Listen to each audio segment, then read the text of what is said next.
Here's a different one.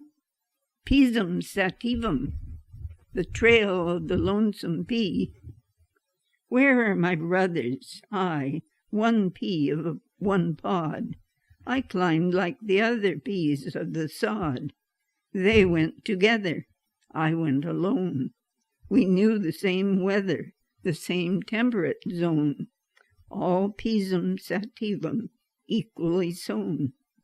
They went as 8, as 6, or as 7. I climbed as one pea on the hen wire toward heaven. I was the Lone Ranger in my green shell on earth, cloistered, a stranger, a priest pea from birth. I'll not go to the market, one pea of a kind. I'll go forth as a pea that the thumb didn't find. Glorious fulfillment, pea brothers I sought. I go on. Here is old gambler's tale. I told him the fort was burned, but he said as he turned a card, "We'll finish the game." I said, "They're at Bunker Hill." He motioned that I be still. "Play," he said, "that's why I came." "We're losing at Gettysburg." He dealt without saying a word. He had his own battle with me. "They're shelling Paris," I said, as he laid down one of the red. "They'll drive right through to the sea." "They've struck in the islands," I gasped. I started to rise as he grasped my arm in a painful way. "We'll need more force in the east." It disturbed him not in the least. "You'll stay," he said, "and you'll play." I saw he was cheating me then, as he shifted an ace for a 10. I put a long knife to his head. "Fear," I called him by name. "This is the end of the game. They're needing me now," I said. And the next poem, Full Service, follows that one. I wore a rose, but someone said, "For you a badge looks well instead." I consented, knowing he spoke with much authority. The badge I wore with growing pride, it was enough when roses died. It was enough for anxious days, when emblems held the rounds of praise. It was enough for noise and throng, but roses bloom where I belong. The quiet sits in brooding peace, the silence yawns, the trumpets cease. Now time returns each tender thing, but I am stranger to rose and spring. Here is the absent smith.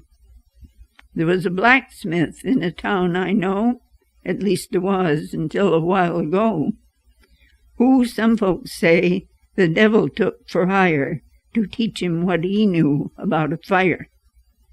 That he could draw a temper, it was true. He knew his trade and other business too. One reason that his shop was always filled before he left, or died, or yet was killed. The shop is empty now. The tools are there, as bright as though they were in constant wear. Though no one opens up the long locked door, some say the coal runs low, and then there's more. Neighbors arguing about his fate, who have no reason to exaggerate, have sworn they heard his anvil being struck, which gives small hope to what has been his luck. I've heard they saw within his shop a light made by his blazing forge one stormy night. One shadow held another with great pains. Above the roar they heard the clank of chains. Some say he's drawing out the hardened souls who lost their temper in the devil's colds. Some say he just left town and not this life. Some say he fell for a young farmer's wife. Now here is the sugaring road. We couldn't wait to plow those drifting lanes that bring the hillside grove of maples back to us from winter isolation in snow so deep no creature dared his track. It seems like shaking hands to touch the bark of orchard trees we tapped another year. We open up a circle of old friends. Our roads invite new visitings of deer. Morning will bear us on its icy rails, while each day thaws until we pass spring's reddening shoots, protruding rocks, and mud our runners press from greening grass. This one is late in sugaring. Drifts of hepaticas are white by melting snows, and bloodroots start in sleeping ledges' veins. Green limbs are greener, and unlimbering, the earth lies readied by late rains. At Maples now, the buckets hold a worthless sap, in which the wandering gray moths float and die, and at the syrup of the drying spout sips the inconsequential fly. Bitter as roots, the buds flavor the sap's slow yield, and late returned, the still unsettled birds wing with the windy leaves over the rutted road and the drying field. This is another time.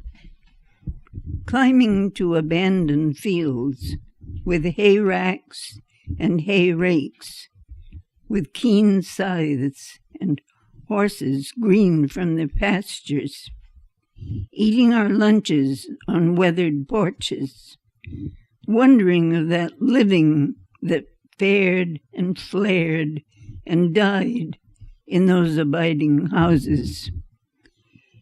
The hill water bars testing our skill to build a hayload, with limbs combing its height and width. We did not know then, gently complaining, that we were closing that road. Checking the scythe's clean swing to spare the lean saplings that sprang from mother woods, letting the reeds grow up and blackberry bushes rim the swamp's low course from its rooty springs. We did not know then, turning from tumbling walls, yielding to pine, allowing fern to possess a corner of field, that we moved so certainly on the side of wilderness, picking a handful of pearmains, a bushel of greenings, breaking a few dead limbs for thought of needed pruning. We did not know then we were the ones chosen to probate an old estate, to close that orchard down to the use of men. But time makes it clear. We passed a gold windfall to the nearest of kin, the watchful forest host, and the wary deer. Watering the cow, I led the red Guernsey from her stable out into the glistening daylight. She stood at the trough, gulping pailsful of ice-cold water. Her broad back caught and held perfect snowflakes on the ends of her long winter hair. They formed a gallery of crystal shapes. She was silver-laden. We walked back carefully with our exquisite burden. We entered the dark, warm barn. Our treasure vanished. She shook, tumbling the stars. And after sweeping the barn, the swallows sense there is something not right about their using the barn this year. Their twice soaring through the hayloft window was sudden, Their inspection was brief. Could it have been that it was the empty mow, or the chaff-free floor, or the tightened battens dimming the louvers of sunlight? Maybe they knew the horses and Betsy were gone, that the rafters echoed no sounds of stomping hooves or the rattle of stanchions. I cannot believe the old cat, seemingly sleeping, but with one eye fixed on their coming and going, drove them away. Well, here's the fun of hollering. Seldom was there more excitement in Addie's kitchen than that caused by a burnt pie. Even that could be pleasant when it sent a greening apple odor through all the rooms, whetting appetites for the coming meal. Now their new neighbor stood at her door with mud to his knees. Addie knew he needed her Henry and the horses to pull his car out of the quagmire the road became every time it rained. Henry was mowing in the field, that rolling region you could see from the hayloft door. They would wave to him from up there. They saw him, the horses first, ears, heads, harness, then Henry, and the loud machine came over the hill. But he was watching the cutter bar, the grass snapping to attention, then falling backward in the swath. He squared his corner, headed round, and disappeared over the knoll again. Next time around, Addie waved her apron and shouted a little louder. They had to laugh, being so far from his attention. Addie was enjoying the challenge. She kept right on shouting until the neighbor despaired. "No, he ain't going to hear us from here," she said, "but we did have the fun of hollering." The storm. It was when well-planned hours filled wondrously. The sky to far Monadnock was all blue, and windy haying weather settled in, when labor's gift was more than one could do. I came alone upon the trysting tree, and all the backward valleys dimmed with haze. I heard her laughter like a summer shower moving across the sereness of late days. I scarcely stopped or knew the gathering force or saw the subtle changing light depart. I would have turned another measured swath, and then I heard the thunder in my heart. Sphinx. Her golden haunches rise sphinx-like out of the desert of the mouse's fear. Her eyes gaze like the moon that draws the helpless tides. Her calm is like a lull in threatening skies. I know the beggar mouse within her gate, the dust of empty attics on his feet, who from his desert regions sees her plate a towering pyramid, a pharaoh's store where treasure lures him and decrees his fate. What hungering captive could foreknow her silken form sheathes 20 ivory spears? Her feline craft withholds the killing blow, and that the lasting hurt is being captured, toyed with, and let go. This is the porcupine. A lumbering gray porcupine gnaws at the tool shed door, knowing the seepage of haylight, salt for the winter path, is the sure medicine cup to set his digestion right. He could be tasting the bitter gum of a spruce, but for whom besides him was this house built, on lookout ledges above a world of valleys where the wind rapids try the timbers and sweep the stone bare. For whom was this vestibule made, with sides sharply angled, like a comforting cave? He was cornered there.